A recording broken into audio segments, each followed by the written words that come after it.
Queridas amigas, queridos amigos, que o Senhor seja conosco, nos envolvendo na sua paz, na sua proteção. Santo Agostinho, em uma das célebres obras do seu intelecto, fazendo uma reflexão a respeito do tempo, vai exclamar de maneira axiomática e peremptória: tempo, como defini-lo? Diz ele. E se alguém chega até mim para tentar interrogar a respeito do tempo, eu não sei exatamente explicar. Mas se ninguém me pergunta qual é o tempo ou como é o tempo, eu sei explicar. E Santo Agostinho conclui a sua informação a respeito do tempo dizendo que o tempo está atrelado de alguma forma a um conceito que para ele, na conexão da sua teologia, era para ser muito mais sentido do que raciocinado. Buda, fazendo uma afirmação muito parecida com a de Santo Agostinho na sua época, quando examinando os grandes conceitos que fariam parte do pensamento budista, vai afirmar que somente Deus, o universo e o infinito podem compreender o infinito, o universo e Deus, dando a ideia de que essas grandezas, dentro das quais estariam também o tempo e o espaço, seriam impossíveis de serem abarcadas pela mente relativa, grandezas absolutas que eram e que o são. Como a mente limitada e relativa pode abarcar o absoluto, como a mente concreta pode entender o abstrato. Essa era uma das conjecturas do príncipe Buda. Parece que essa ideia ou essa ordem de raciocínios está presente hoje no pensamento contemporâneo, quando os grandes pensadores tentam equacionar a problemática do tempo. Quanto mais se passam os anos, mais os estudiosos se dividem a respeito do tempo, não conseguindo um consenso total, uma definição total, consensual, a respeito desse tema tão abstrato. Matemáticos, físicos, biólogos e filósofos, principalmente esses quatro, tentam equacionar e dar uma definição exata e padronizada a respeito do tempo. Etimologicamente falando, pelo menos dentro daquilo que os dicionaristas afirmam, o tempo quase sempre está associado a uma sequência de eventos que, em ordem, dão uma sensação de cronologia. Essa, pelo menos, é a semântica, o significado enciclopédico geral a respeito dessa temática. Mas a dificuldade de definição parece extrapolar esse conceito geral, porque se nós abordarmos o tempo de acordo com cada área específica, particularmente das ciências naturais, teremos muita dificuldade de abarcá-lo por completo e dar uma definição única e total. Dentro dessa ordem de ideias, podemos colocar o tempo nesse conceito do senso comum, nesse conceito de padrão, como uma sucessão de eventos, portanto, dando uma sensação de cronologia, que é o tempo, de alguma forma ou de outra, tem a ver com uma sensação psicológica. Porque a cronologia somos nós quem estabelecemos. É, portanto, de alguma forma, uma ocorrência subjetiva. E cada vez que a física, hoje no modelo quântico, e a filosofia contemporânea tentam aprofundar essas questões, chegam à conclusão, cada vez mais, que o tempo é muito mais idiosincrático, singular, subjetivo do que geral. Dando-nos, portanto, a ideia que hoje é tão ventilada nas ciências, a sensação do tempo psicológico, a sensação do passar dos tempos, ou a sensação de que o tempo não passa, que tem a ver com a subjetivação ou a subjetividade do indivíduo em relação às horas que para ele passam ao longo dos tempos. A mitologia que tanto nos deu belas imagens a respeito das temáticas variadas, não deixou de examinar a realidade do tempo, dando-nos uma bela figura de retórica e também de ilustração a respeito de Cronos. Cronos, o deus antigo, que segundo as tradições dos maiores mitólogos, seria filho de Ge e de Urano, o céu e a terra, e que naturalmente gerariam seus filhos, que seriam todas as coisas. Mas segundo a mitologia, as velhas concepções mitológicas disseram a ele em algum momento, em uma narrativa naturalmente metafórica, que ele deveria naturalmente destruir os seus filhos, do contrário seria destruído pela sua própria criação. E a partir desse momento, Cronos estaria sempre na perseguição daquilo que cria, em uma bela imagem de que o tempo a tudo destrói, de que o tempo a tudo corrompe, a tudo aniquila, mesmo tudo aquilo que passa por ele, que de alguma forma, se é construído, é criado, é elaborado na sucessão dele, é portanto construído ou conceituado por ele, filho dele, e por ele é destruído ao longo dos tempos. Nessa bela imagem da mitologia, vamos encontrar várias colocações a respeito do tempo. Aristóteles, talvez, na velha Grécia, foi o maior filósofo que tentou interpretar e se interessou a respeito dessa temática. Na sua chamada física, entre aspas, porque era esse conceito que ele colocava em uma das suas obras, ele fala do tempo como sendo uma sucessão de partes em conjunto, e que se é alguma coisa que existe, na opinião dele, se é algo que existe, que é concreto, o tempo deve ser divisível, na colocação de Aristóteles.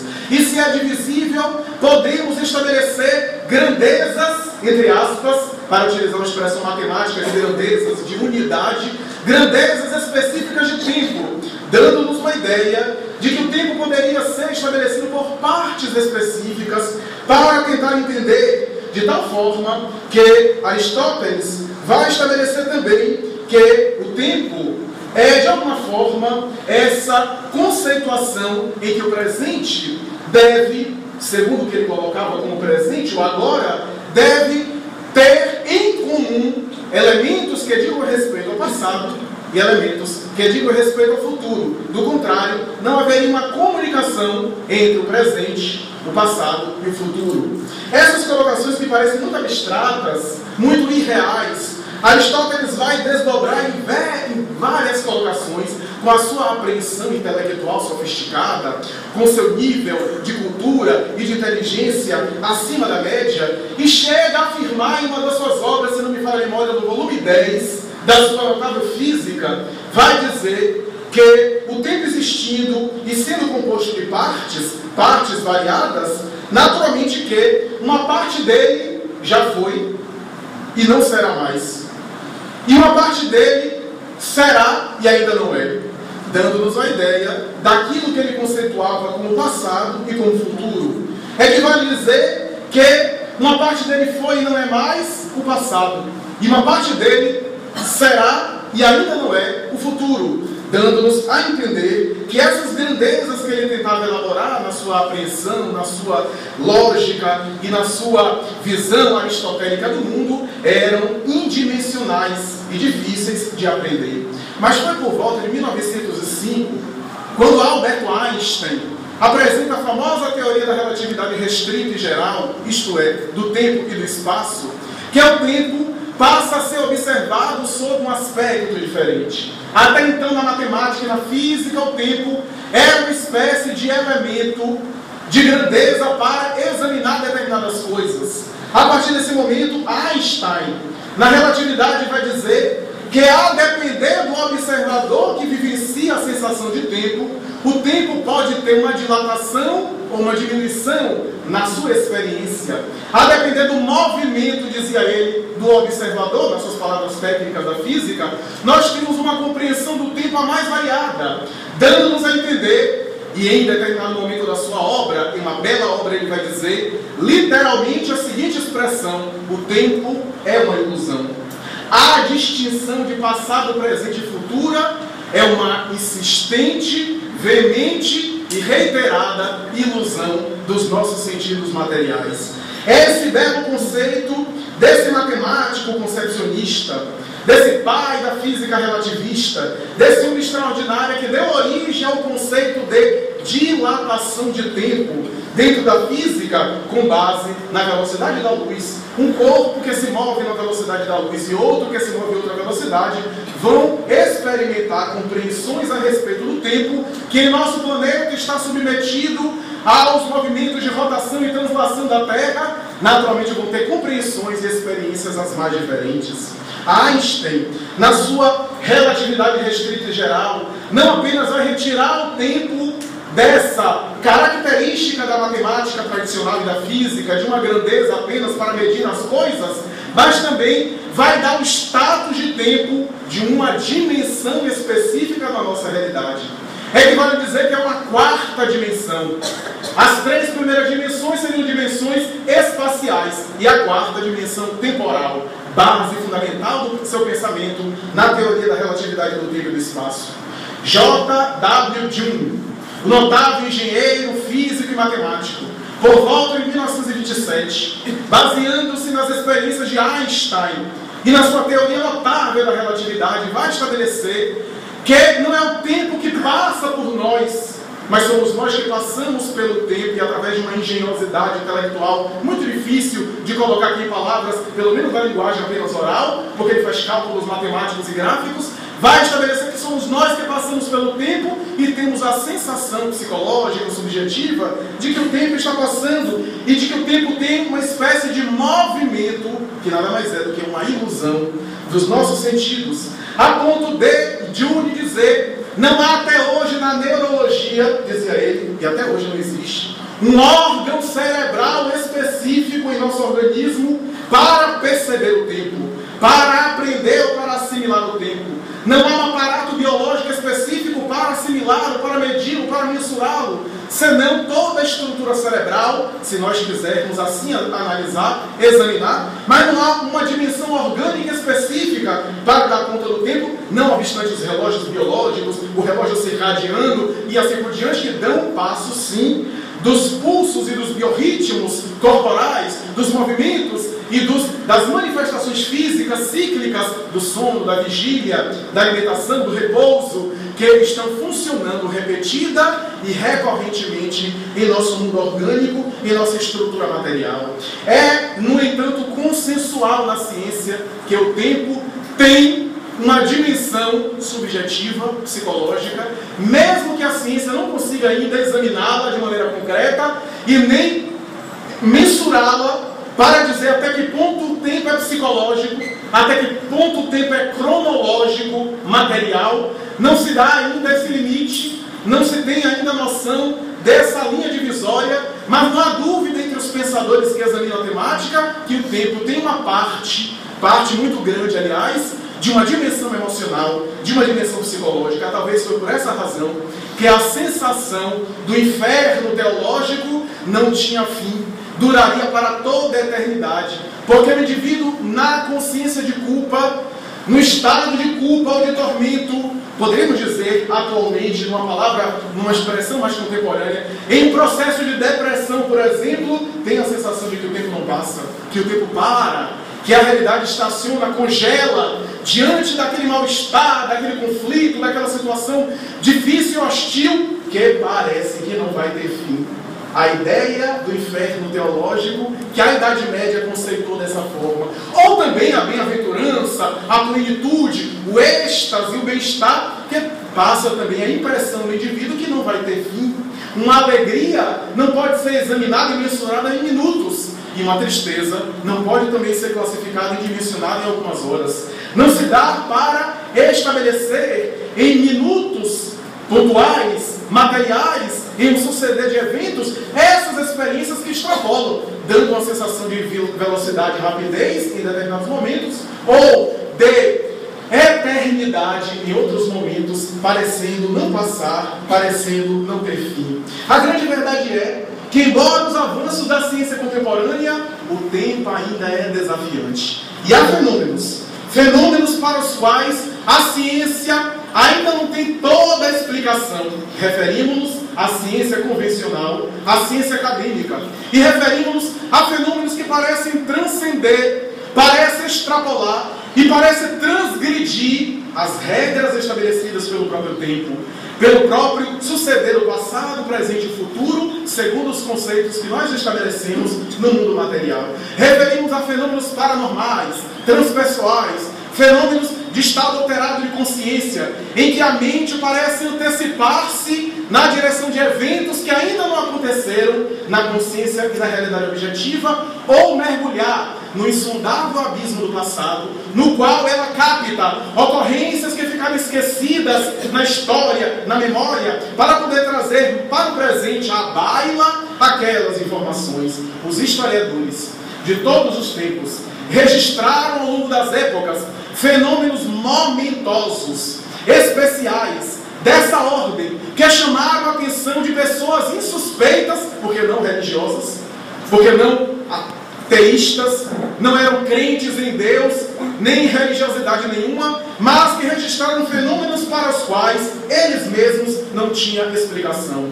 Plutarco, o historiador de Roma, da Roma Antiga, narra o sonho de Calpurnia, a notável Calpurnia do Império Romano, que em visões especiais durante o sono visualizava a morte em detalhes do seu companheiro Júlio César, o grande imperador, o conquistador da África, que mais tarde se daria exatamente como ela previra, rodeado de senadores nas escadarias de Senado, onde seu corpo vai ser transpassado várias vezes por lanças, para levá-lo à morte ensanguentado nas escadarias do Senado. Ela previu, comentou com o próprio Júlio César e com outros, essa ocorrência que perturbava periodicamente enquanto ela adormecia no sono, na experiência onírica. Mais tarde, o mesmo Plutarco refere-se ao segundo triunvirato, que estabelece-se a luta entre, de um lado, Otaviano, de outro lado, Marco Antônio, que mais tarde será seduzido por Cleópatra, a rainha do Egito, e mais adiante, Brutus, que estabeleceria uma espécie de guerra triuna para a hegemonia e a conquista como imperador, que seria vencido por Otaviano, chamado também de Augusto. E nessa batalha do segundo triunvirato, Brutus, em determinado momento, em viagens, que estava digladiando contra o exército de Marco Antônio, narra Plutarco, vai ver um ser que aparece em altas madrugadas. Ele desperta do sono perturbado e vê esse ser hediondo, que aparece, segundo a história registrada em diálogo, nas seguintes expressões: Brutus, Brutus, eu sou o teu anjo mau, apareço a ti para prever acontecimentos que ainda vão se dar. Quero dizer-te que estás nesta batalha, indo adiante na direção da cidade de Filipos, mas lá na cidade de Filipos tu serás vencido, experimentarás o látego da minha punição e da minha vingança. Naturalmente desforçarei sobre ti o meu rancor, o meu ódio. Virás para cá, para o mundo dos mortos, onde eu o aprisionarei. Brutus, segundo a tradição, retirou a espada da bainha e foi na direção daquele ser invisível, golpeando o que não acontecia nada.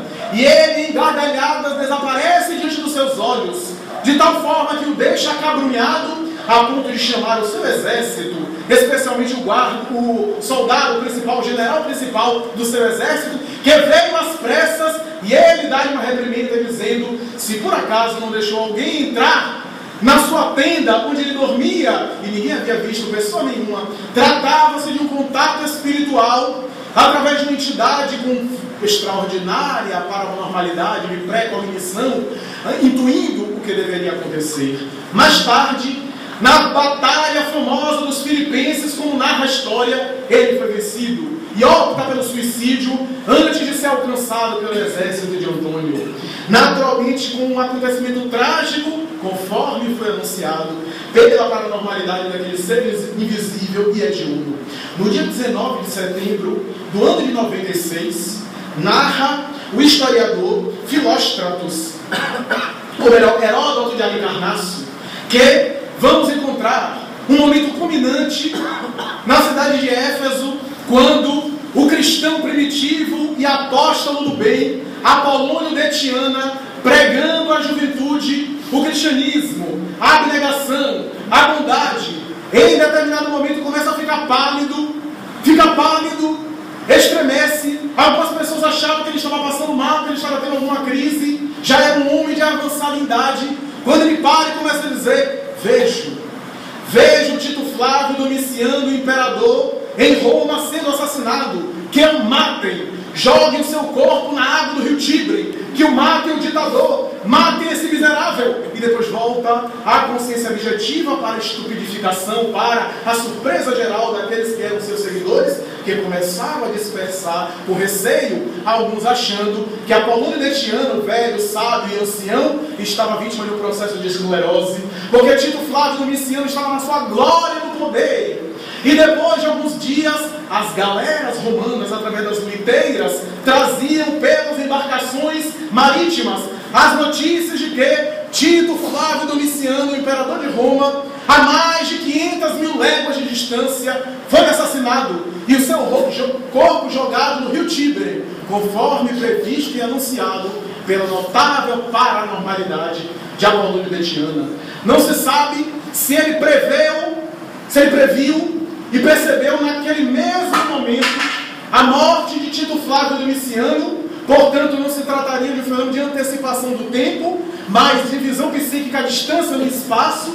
Mas o que equivale dizer, o que vale a pena chamar a atenção, é a notável capacidade humana de ver além dos sentidos materiais e de penetrar em acontecimentos que se estão se dando em regiões distantes, em situações as mais distantes. No dia 7 de outubro de 1571, o Papa Pio V, ao lado do cardeal Bursotti, estava no Vaticano contabilizando as últimas moedas do Vaticano. Era um período amargo para a Europa. A batalha entre os mouros, os turcos e os cristãos estavam se dando. O exército papal católico estava sendo vencido. Naquele dia, ao soar à tarde, quando às 18 horas normalmente se cantava o Ave Maria, ele chega até uma janela daquele local do Vaticano e começa a experimentar uma espécie de mal-estar, fica totalmente pálido e começa a dizer: vejo agora na batalha de Lepanto, na cidade de Corinto, Dom Juan de Áustria, o general do nosso exército, vencendo. 30.000 cadáveres são jogados no rio de Corinto, no Golfo. 10.000 prisioneiros são estabelecidos. Celebremos um Tedéu. As nossas forças foram vitoriosas. O exército papal venceu. Vamos reorganizar o exército cristão. E depois volta à consciência objetiva diante da estupefação do seu cardeal e auxiliar e dos seus seguidores que estavam no momento.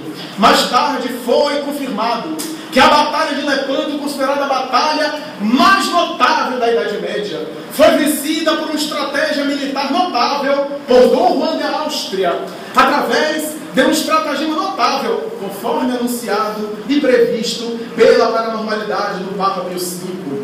Henrique IV morreu sendo previsto muito tempo antes pelo seu auxiliar e braço direito, o Duque de Sully, esse notável ditador, esse notável estadista da França, que governava a França com caráter especial e que foi previsto a sua morte com todas as características e confidenciado a ele, que não deu muita importância, da forma como foi previsto e anotado nas suas memórias em um livro datado muitos anos antes do seu falecimento a respeito dessa ocorrência.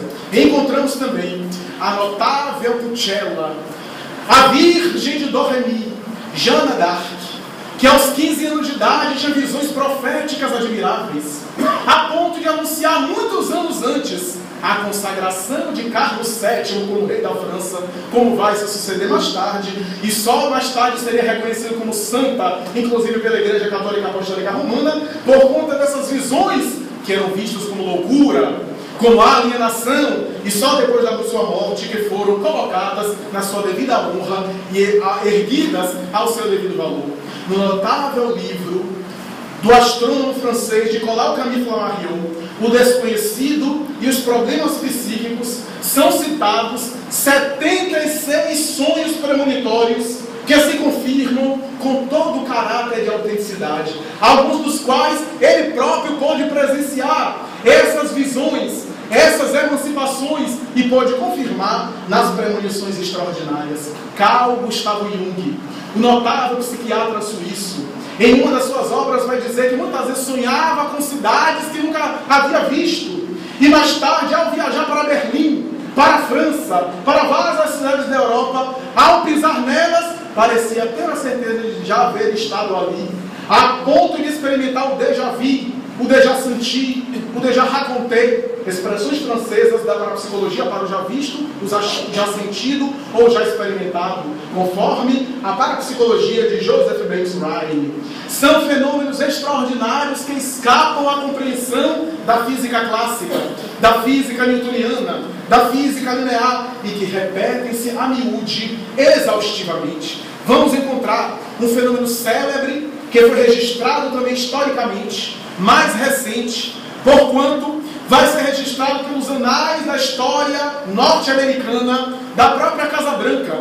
Referimos-nos ao notável presidente americano Abraham Lincoln, que em determinado momento, ao sonhar e mais tarde relatar esse sonho estranho para sua esposa, não deu a devida atenção para esse sonho que mais tarde se confirmaria.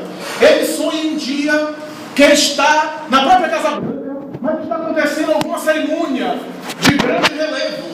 E ao aproximar-se daquelas pessoas, alguns guardas tomando conta do local, as pessoas em volta em um féretro, que ele se aproxima, e ao adentrar-se e conseguir naturalmente escapar da multidão, e ir vencendo a multidão para chegar até o centro do local onde a cerimônia estava sendo estabelecida, ele percebe que estava diante de um féretro, portanto de uma sepultura. Alguém estava sendo ali velado para o sepultamento, para as exéquias fúnebres. E ele, sem ver no sonho de quem se tratava, pergunta a alguém: quem foi que morreu? E alguém responde: o presidente. E ele desperta e conta de maneira até jocosa para sua esposa aquele fenômeno estranho.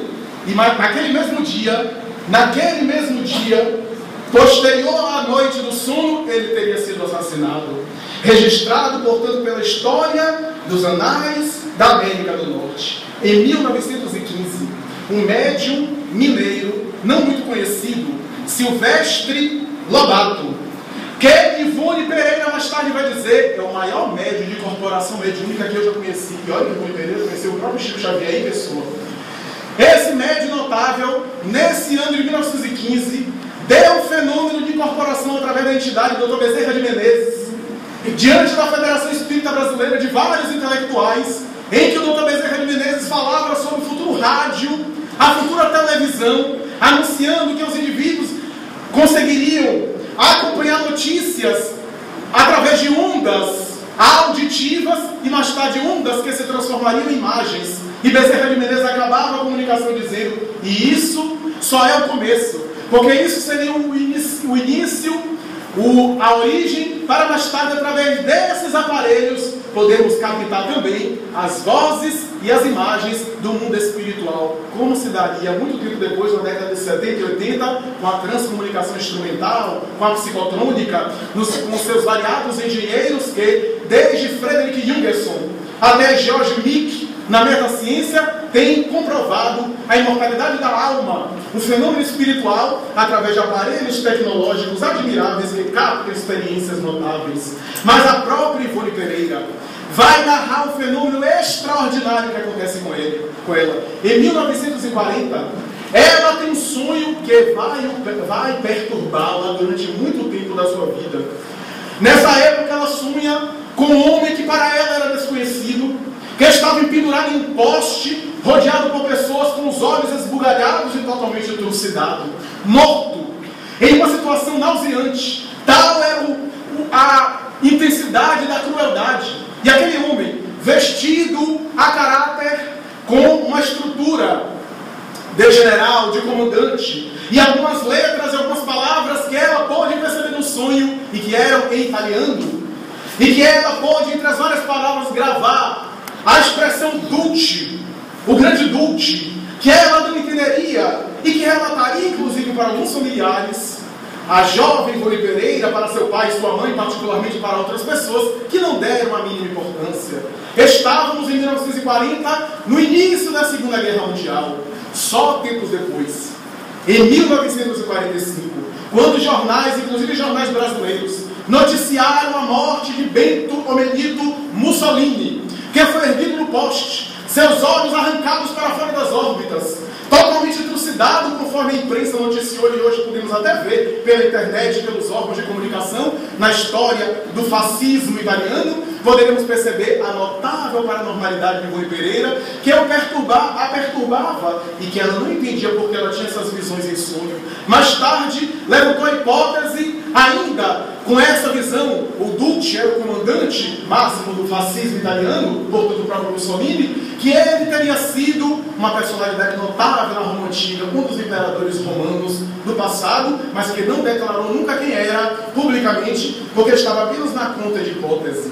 O fenômeno paranormal, o fenômeno de antecipação do futuro, que tanto seria famoso em Nostradamus, nas suas notáveis centúrias, em que através de símbolos muito difíceis, de linguagem metafórica, vai anunciar vários acontecimentos que se deram na humanidade e que vão confirmando, sem precisar data específica, porque não se pode necessariamente em alguns acontecimentos se precisar uma data, mas anunciar fenômenos que se dariam, à semelhança também do Apocalipse de João, todo ele simbólico, esotérico, entre aspas, que anuncia fenômenos também extraordinários que os historiadores e teólogos têm conseguido interpretar no momento atual, na vida contemporânea, associando a fenômenos extraordinários, ou o sermão profético de Jesus, conforme está no Evangelho de Marcos, capítulo 13, versículo de 1 a 33, quando ele fala, saindo do tempo de Herodes ao tempo de Salomão, os discípulos estão entusiasmados com aquilo, e ele olha,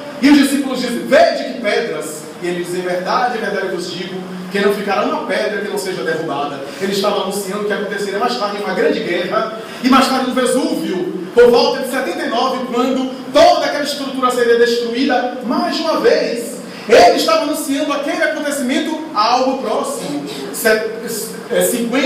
40, 50 anos antes. Mas a partir daí ele começa a anunciar outros eventos que estão se dando, que se deram, alguns no século XX, e que estão se dando em um caráter simbólico especial.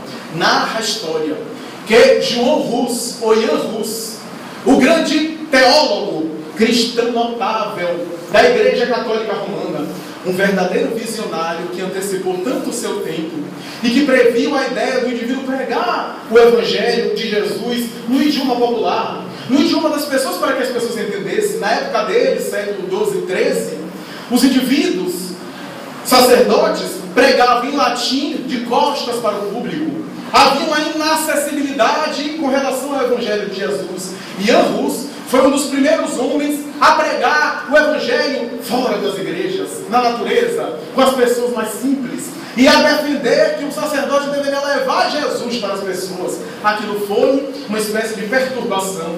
E mais tarde, através de uma traição de um amigo seu, de um próprio conhecido seu, em que ele foi chamado apenas para dialogar e para apresentar suas ideias, e quando ele chega no Vaticano, não lhe dão nem direito à palavra, ele é aprisionado e mais tarde é mandado à fogueira da Inquisição para ser assassinado em chamas.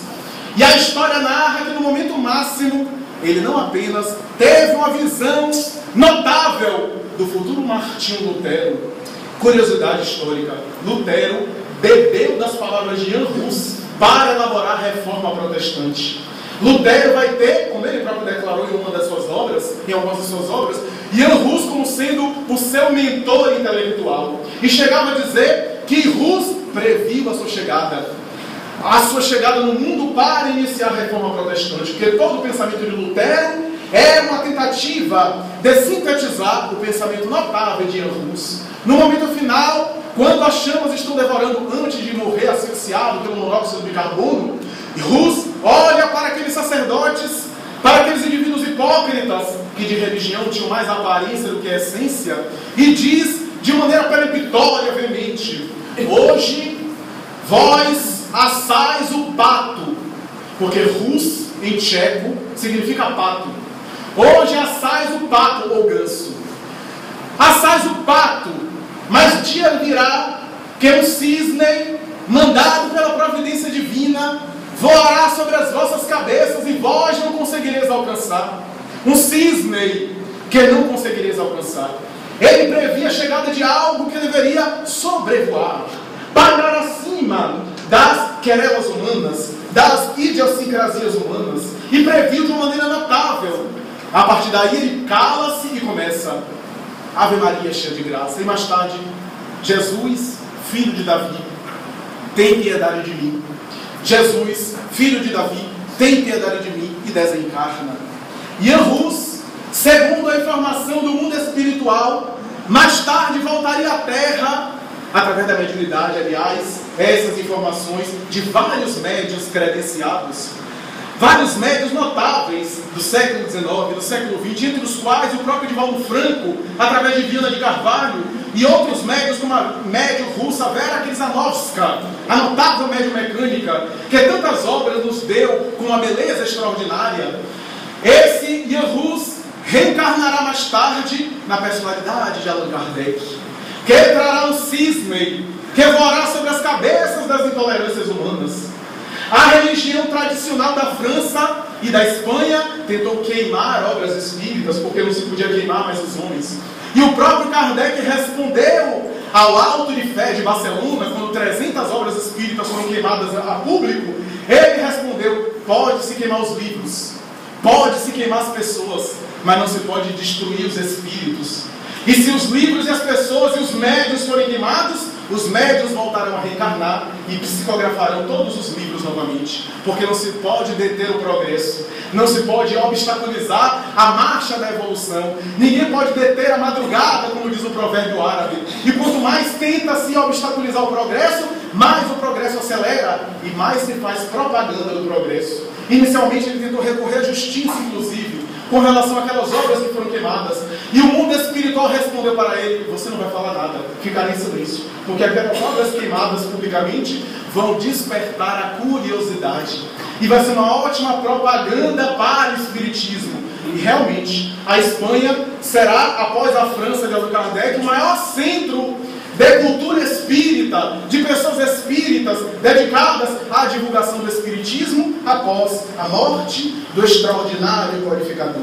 A grande verdade é que há uma informação notável sobre Jan Hus e Allan Kardec, por consequência, que a maioria de nós não sabe e que está presente em obras mediúnicas de uma seriedade extraordinária, de uma autenticidade sem conta, firmada por obras, inclusive, que passaram pelo rigor de avaliação, sem nenhum tipo de laivo, de misticismo, de nenhum tipo de laivo, de consideração equivocada. Estamos nos referindo a uma personalidade que o mundo espiritual se refere, que viveu na época, na década de 70 mais ou menos, da nossa era cristã, por volta de 70 a 79. No ano de 79, essa personalidade, João o Eremita, que era um cristão dedicado ao bem, que era alguém dedicado à paz e ao amor, em determinado momento, entre um transe especial de recordações das vidas passadas, e ao recuar pela memória, ele visualiza uma existência, uma reencarnação sua anterior, na época de Jesus,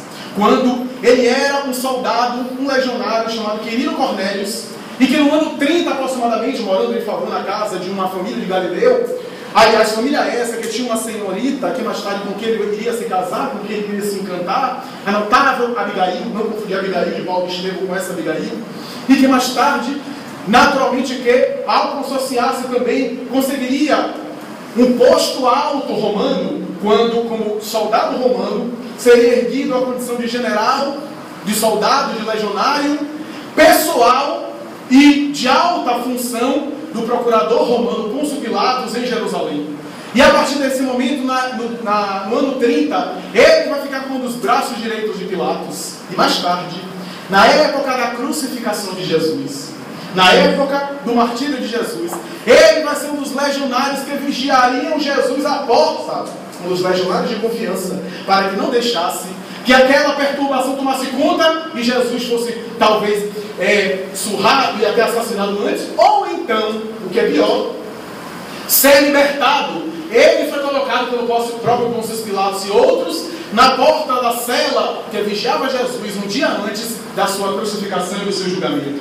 E ali narra o mundo espiritual, através especialmente do espírito de Rochester, pelas mãos de Vera Klisanovska, numa obra notável que mereceu inclusive investigações e avaliações da sua procedência pelo terrível Manuel Quintão, o presidente da Federação Espírita na época, que rejeitava uma série de obras, que passava as obras com um rigor extraordinário.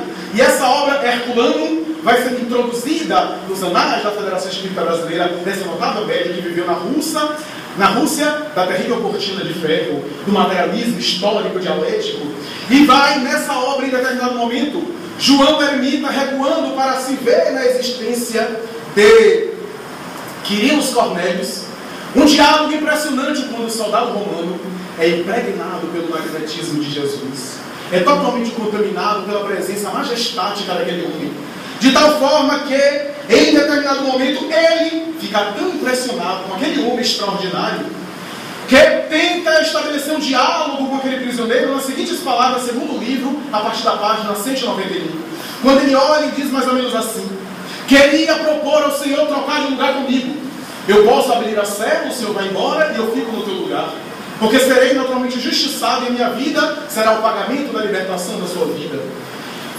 E diz a obra que Jesus olha para ele com um olhar penetrante, que penetra o abismo e as águas abissais das profundezas do oceano do ser, desnudando o indivíduo por dentro, e diz mais ou menos assim: amigo, aprecio o teu esforço, mas não posso aceitar.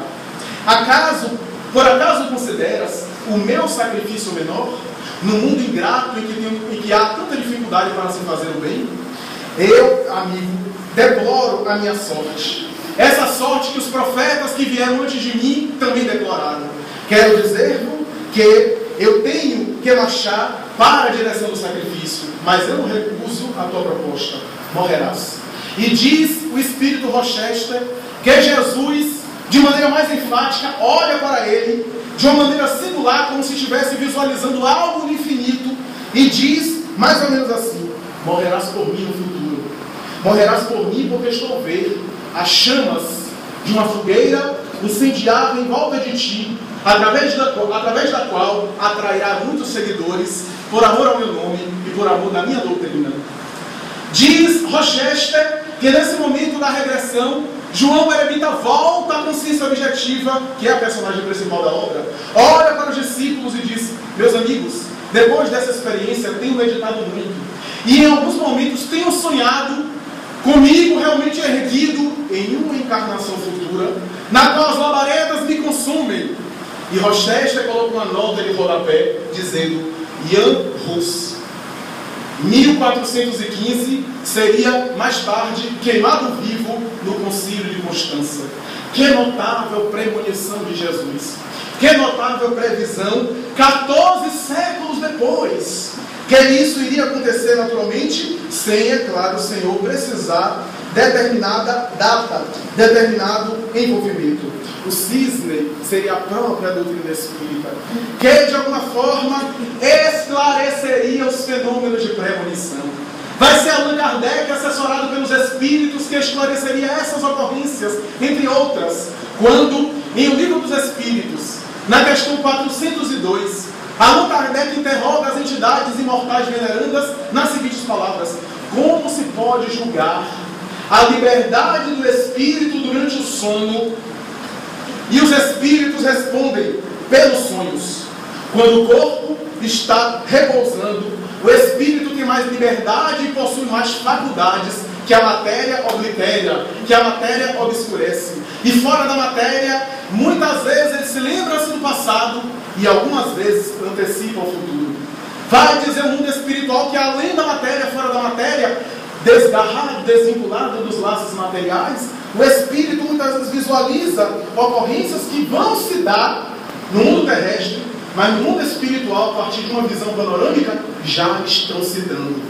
Essa é a colocação e a base da compreensão dos fenômenos de pré-cognição, segundo a parapsicologia, de premonição, segundo as teorias populares, de presciência, como Allan Kardec costumava estabelecer, o conceito que ele costumava colocar. A presciência pode ocorrer em sono, quando a alma está mais liberta da matéria.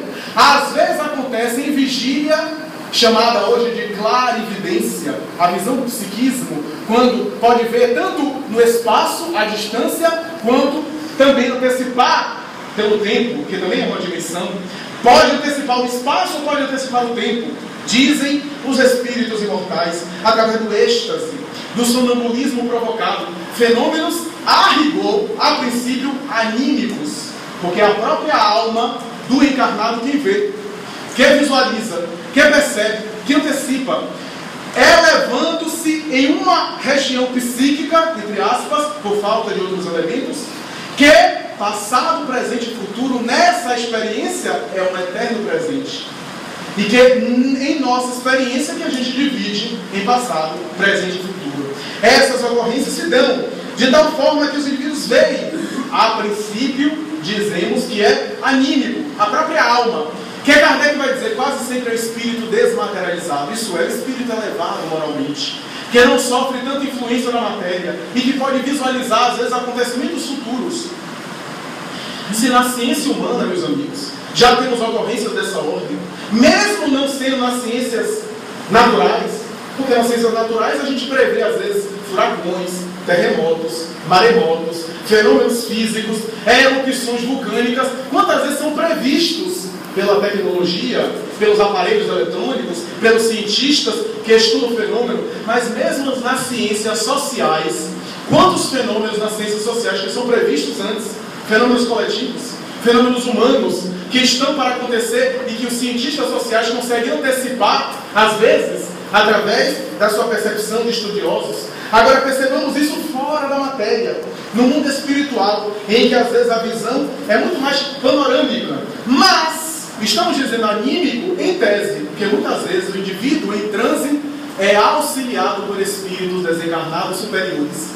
Aí já não é mais anímico, aí já é mediúnico, quando o indivíduo é instrumento de uma manifestação, de um aviso, de uma intuição, de uma ocorrência que vai se dar, ou que possivelmente vai se dar.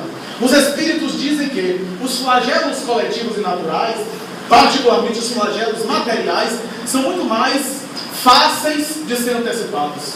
Porque muitas vezes já estão se dando, já estão previstos pelas leis da natureza, e o que acontece, na verdade, são alguns indivíduos encarnados, seja pela intuição psíquica, anímica, seja pela intuição mediúnica, captarem aqueles sinais, aquelas informações, aqueles fenômenos que já estão se dando, como nós falamos aqui, fenômenos da natureza, flagelos naturais, erupções, terremotos, maremotos, que o mundo espiritual, particularmente os espíritos superiores, já sabem, já tem essa informação, já percebem que isso vai ocorrer, necessário para, de alguma forma, o progresso da Terra, para o desenvolvimento de alguns valores, para a nossa aprendizagem, para a desencarnação coletiva de alguns seres que voltam ao mundo espiritual através da morte, e assim por diante. Por outro lado, há alguns acontecimentos que nós prevemos, que na verdade não são previsões, são lembranças. Vou explicar. Às vezes o espírito, antes de reencarnar, ele escolhe passar por determinadas ocorrências. Quando essas ocorrências estão para se dar, ele na verdade não está antecipando, ele está se lembrando da escolha que foi feita. Às vezes o seu guia espiritual, os espíritos bons em sonho, ou até na intuição, o advertem, o chamam a atenção para aquele fenômeno que já está próximo de acontecer, uma aprovação de grande porte, uma experiência dolorosa, um grande aprendizado, ou uma modificação na vida, que muitas vezes estão sendo previstas pelas leis de Deus. E Allan Kardec examina isso na escolha do gênero de provas. Está lá no livro dos Espíritos. Quando muitas vezes o livre-arbítrio do indivíduo está na escolha das provas antes da encarnação. Porque ele vai dizer, eu não escolhi isso, escolhi antes de reencarnar. Através do que ele agora passa por essas experiências. Mas há também acontecimentos morais, que Allan Kardec vai dizer circunstanciais, que esses são os mais difíceis de garantir que vão acontecer. Por quê? Porque depende do livre-arbítrio das pessoas. E porque depende da conduta de cada um. Que não vão acontecer certamente, que há uma possibilidade de acontecer. E é isso que é o perigo para os médiuns. Esse é o perigo para aqueles indivíduos sensitivos. Porque as ocorrências mediúnicas acontecem conosco das mais variadas maneiras, que se a gente ficar aí por aí dizendo a todo mundo o que, é que a gente está vendo, o que é que está sentindo, ou a gente vai ser tomado como louco, ou vai baratear a mediunidade, ridicularizar a mediunidade, ou vai perturbar a vida das pessoas e até induzir aquilo às pessoas. Nós visualizamos uma coisa que vai acontecer, ou melhor, que a gente sente que vai acontecer, e a gente diz para a pessoa, a gente às vezes está induzindo a pessoa que começa a trabalhar mentalmente para ir naquela direção.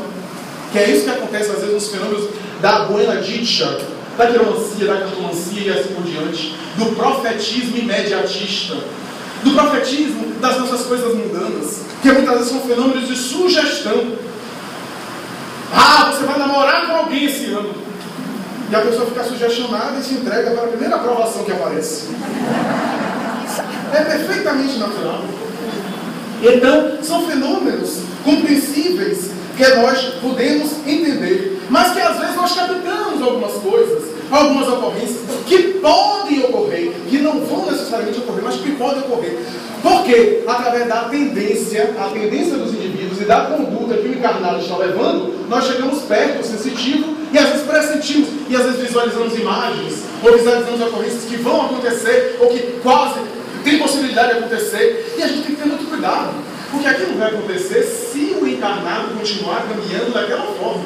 Se ele continuar tomando o curso, mas pode acontecer de ele alterar o curso, dele mudar totalmente de conduta, e aquilo não acontecer, e nós ficarmos em uma situação embaraçosa, em uma situação muito difícil. Por isso é muito difícil, é muito complicado esse exibicionismo, essa coisa que não vai ajudar. Nós podemos, aqueles que são médios e sensitivos, falar de uma maneira muito sutil, sem essa coisa estapalhafatosa, essa coisa escandalosa que a gente faz.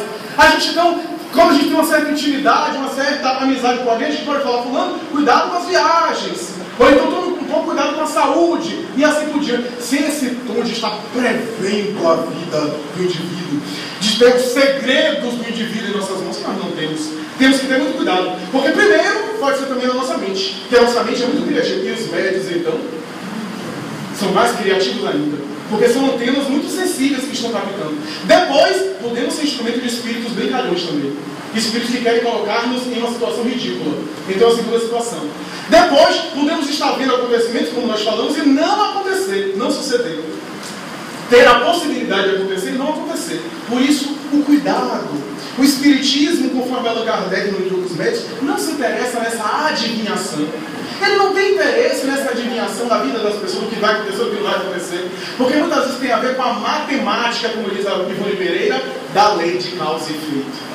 A lei de causa e efeito estabelece uma espécie de matemática, que os espíritos superiores estudam com profundidade. Então sabem que determinadas ocorrências vão suceder pelas posturas que nós estamos tendo agora, e que causa e efeito vão ser desencadeados outros efeitos lá adiante, que eles no panorama conseguem visualizar de uma maneira extraordinária. Allan Kardec, em A Gênese, no capítulo que nos serve de tema, vai utilizar uma metáfora que é impressionante. Aliás, uma metáfora que mais tarde Albert Einstein, na teoria da relatividade, vai chegar à mesma conclusão, ou conclusões muito semelhantes. E olha que Kardec é muito antes de Einstein, é muito antes da teoria. Não havia a teoria da relatividade do tempo, e Kardec parece antecipar isso, que é notável quando em A Gênese, no começo do capítulo nosso, que é do serve de tema, ele vai dizer: comparemos a previsão do futuro a uma estrada em que o viajante está caminhando por essa estrada de tal forma que em determinada velocidade ele não consegue visualizar o que vai acontecer à distância, porque não consegue ver o que vai acontecer na estrada, por exemplo. Ele não sabe se tem, por exemplo, um buraco lá adiante, tem uma cratera que vai levá-lo a tombar, a morrer, por exemplo, a um acidente. Ele não sabe se vai haver algum obstáculo, um animal que vai se colocar na frente da estrada, se tem uma árvore no meio do caminho. Ele não tem essa ideia, porque ele está. Mas imaginemos alguém em uma montanha, olhando esse viajante que está seguindo essa estrada. Esse indivíduo na montanha está vendo a coisa de uma maneira panorâmica. Está vendo a origem do trajeto e o final do trajeto. Ele pode visualizar, por exemplo, a árvore que está no caminho, a cratera, o buraco, um obstáculo, um possível acidente. A depender da velocidade que o viajante está se conduzindo, ele pode prever que não vai dar tempo de frear e o indivíduo cair no buraco, e o indivíduo sofreu um acidente. Ele pode prever. Para o viajante que está caminhando, ele não consegue prever o que vai acontecer futuramente. Aquele que está na montanha, vendo a estrada toda, para ele, o futuro viajante para ele é presente. Para ele tem uma sensação de presente, porque ele vê todo o trajeto que o viajante não consegue visualizar. Allan Kardec utiliza essa metáfora para dizer os espíritos superiores é como se estivessem em uma montanha, vendo os acontecimentos da vida física, material, grosseira, de uma maneira panorâmica. Daí eles podem antecipar determinados acontecimentos. O que quer dizer que eles não sabem de tudo, porque o futuro totalmente só pertence a Deus, que é onisciente, único conhecedor. Mas os bons espíritos que são representantes da divindade, quanto mais materializados estejam, podem antecipar e em alguns momentos permitir que a humanidade tenha informação de algumas situações, de algumas coisas, seja para fortalecer a sua fé, seja para a humanidade atentar para os fenômenos psíquicos, para os fenômenos paranormais, para os fenômenos mediúnicos.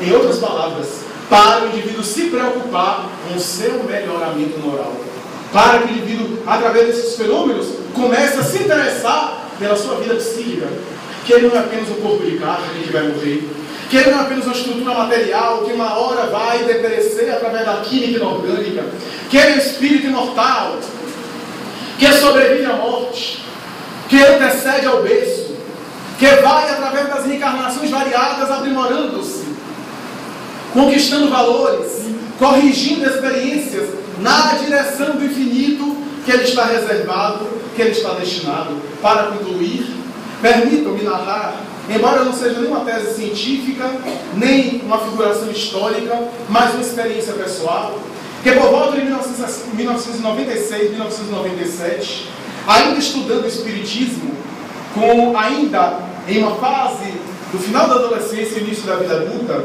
nós, ainda sem fazer exposição doutrinária, palestra, etc., se interessando inicialmente pelas obras kardecianas, ficamos deslumbrados pelo pensamento espírita, orientado por uma notável médium, que seria uma espécie de referência para a minha pobre vida, que orientou os primeiros passos na compreensão do mundo espiritual, em um momento que experimentava um conflito e um desafio muito grande na vida íntima, na vida pessoal, que não sabiam como interpretar aquela ocorrência, que logo depois de abraçar a doutrina espírita, experimentava sintomas que mais tarde pude perceber que se tratava de um assédio espiritual, de uma agressão que procedia de experiências anteriores, mas que não tinha nenhum tipo de noção naquele momento. Eu às vezes despertava depois de vários sonhos, onde visualizava a minha morte trágica, a minha desencarnação de maneira trágica, e em alguns momentos as cenas, onde eu próprio me suicidava, eu acordava sem me entender, dizendo, meu Deus, o que está me acontecendo? Eu sou uma pessoa que gosta de viver, que gosta de gostar, que gosta de amar, que eu gosto de ser alegre, etc. E vivenciando essas coisas, e sentindo fenômenos estranhos, porque eu médium assim. Cada dia ele sente uma coisa diferente. E então, como já era uma coisa que cada dia ele sente uma coisa diferente, as pessoas também dizem assim, olha, ele é médium. Não pode nem rir, se todo mundo ri é uma coisa, mas se o médium ri, é uma coisa diferente. Então, ele experimentava algumas coisas que eu não sabia identificar. E um dia, sem que a pessoa soubesse, essa notável mulher que me assessorou, disse-me em um momento, em um breve diálogo, comigo e com alguns amigos, em que eu estava relatando algumas situações, e ela olha para mim e sorri, sem que eu soubesse nenhuma informação, e disse, eu sei que estás passando por um grande desafio na área pessoal, por um conflito que procede de experiências anteriores, e que você não está sabendo muito como lidar. Trata-se realmente como você pensa. Eu já estava supondo, embora eu tinha pouco conhecimento espírita na época, que poderia ser algo espiritual, que na área da saúde eu estava bem. Psíquica, emocionalmente, eu não estava vivenciando nenhum tipo de sofrimento, nenhum tipo de desgaste na época. No entanto, vivenciava fenômenos que eu não conseguia compreender. E ela olhou para mim e sorriu. É uma senhora simpática, uma senhora que dedicada ao bem, muito simpática, e que morava aqui em Salvador em alguns anos atrás, hoje mora em outro estado, olhou para mim e disse assim, eu sei que estás passando por isso, por aquilo, e começou a dizer. Eu fiquei estupefato, não estava acostumado ao fenômeno mediúnico. E então, ela disse, pois é, está acontecendo isso, etc., e começou a mudar o seu semblante. Ela, normalmente suave, alegre, jocosa até, ela começou a tomar um caráter sério, austero, uma postura que até me deu uma espécie de receio de continuar dialogando, porque a sua estrutura facial se modificou. Era uma notável mediunidade. E olhando para mim com um tom de voz diferente, eu percebi que estava diante de alguma coisa. E me calei para ouvir. E a entidade espiritual começou a dizer mais ou menos assim: não se trata necessariamente de fugir da vida através do suicídio, embora as imagens mentais que lhe chegam é dessa natureza. Trata-se de uma ocorrência que está agora reverberando na experiência atual. Quero dizer que não estás vivenciando esse processo, meu filho, agora, por primeira vez. Já experimentaste desafios semelhantes em outras oportunidades, em uma outra existência, na qual faliste. Eu, na hora, percebi que eu me suicidei.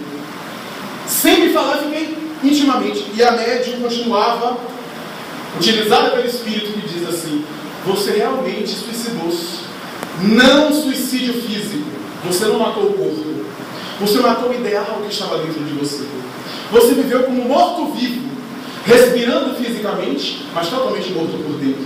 Talvez fiel às leis e às regras religiosas do Vaticano na época, mas muito distante de ser fiel a Jesus. Eu me comovi, emocionei, e ela disse outras coisas, entreteceu algumas considerações e disse: estarás futuramente falando e algumas pessoas estarão ouvindo. Em alguns momentos falará para muita gente. E eu, que era retraído, tímido, não falava nem em caráter sigiloso do pessoal com ninguém. Corava, eu disse: isso daí deve ser loucura. Por isso que todo médico tem um parafuso extra. Porque essas coisas assim. E ela, séria, mas como eu dava credibilidade ao que ela falava, ela continuava a dizer: falarás para algumas pessoas. De alguma forma estarás falando, vejo-te falando para algumas pessoas. Da mesma forma que um dia utilizaste a mensagem de Jesus para a corrupção da sua e de outras vidas. Para utilizar a mensagem de Jesus através da exploração de vidas, da destruição de vidas e da alimentação das vaidades pessoais. Sede fiel, se nunca te afastares de Cristo e dos sofredores, estará sempre conosco os bons espíritos que acompanham a todos que se interessam pelo progresso pessoal. Eu pude entender ali o fenômeno paranormal, o fenômeno mediúnico, mas sobretudo a figura que sempre me impressionou de Jesus, que nos toca há 2000 anos e previu estar conosco para o longo dos séculos, para o longo dos séculos, para dizer, de maneira emocionada, como disse o Espírito José Silveiro Horta, em uma mensagem poética, na agradecimento à bondade de Jesus, segundo a qual diz: Senhor, louvado seja, Senhor, na glória do lar celeste, pelo bem que nos trouxeste do Evangelho Redentor. A tarefa renovada que o teu olhar nos consente, de espírito reverente clamamos pelo teu amor. Pobres cegos que fugimos da luz que nos enleva, nossa oração rompe a treva. Escuta-nos, mestre, e vem retificar nosso passo na estrada corrigida. Sustenta a nossa vida na luta do eterno bem. Dá-nos, Jesus, tua bênção, bênção que consola e levanta, para que a tua doutrina santa vibre pura e vive em nós. Faze, Jesus, de nós todos, na caminhada incessante, a todo momento, a cada instante, possamos ouvir-te a voz. Socorre-nos, ampara-nos a esperança, socorre-nos a pobreza, liberta nossa alma presa do erro e da imperfeição. Mestre excelso da verdade, em todo momento, a toda parte, ajuda-nos a guardar-te no templo do coração. Muito